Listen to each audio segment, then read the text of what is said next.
ഇറാന് മുന്നറിയിപ്പുമായി American president Donald Trump. Ayatollah Ali Khamenei എവിടെയാണ് ഒളിച്ചിരിക്കുന്നതെന്ന് അറിയാം. നിരുപാധികം കീഴടങ്ങുന്നതാണ് ഖമേനിക്ക് നല്ലതെന്നും ട്രംപിന്റെ ട്രൂത്ത് സോഷ്യൽ പോസ്റ്റ്. യുദ്ധത്തിൽ അമേരിക്കൻ പൗരന്മാരെയും സൈനികരെയും ലക്ഷ്യമിടരുതെന്നും ട്രംപ്. ഇറാൻ ഇസ്രായേൽ യുദ്ധത്തിൽ അമേരിക്ക കക്ഷി ചേരുന്നുവെന്നും ട്രംപ് പറഞ്ഞു. വിവരങ്ങളുമായി ഇന്റർനാഷണൽ ഡെസ്കിൽ നിന്നും മനീഷ് പി ഉണ്ണി ചേരുന്നു. മനീഷ്, കൂടുതൽ വിവരങ്ങൾ. ദുർഗ, അതായത് ഇറാൻ ഇസ്രായേൽ യുദ്ധത്തിനിടയിലാണ് ഇപ്പോൾ പുതിയൊരു മുന്നറിയിപ്പുമായി അമേരിക്കൻ പ്രസിഡന്റ് ഡൊണാൾഡ് ട്രംപ് എത്തിയിട്ടുള്ളത്. അതായത് അദ്ദേഹം പറയുന്നത് ഇങ്ങനെയാണ്: ആയത്തുള്ള അലി ഖമേനി എവിടെയാണ് ഒളിച്ചിരിക്കുന്നതെന്ന് തനിക്കറിയാം.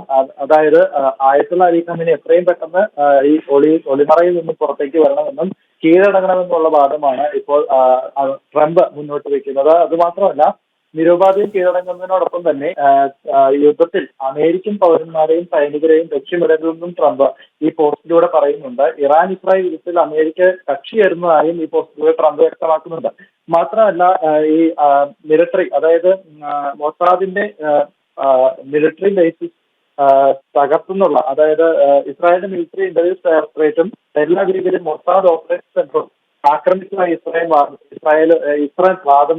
ഇറാൻ വാദം ഉന്നയിച്ചിരുന്നു.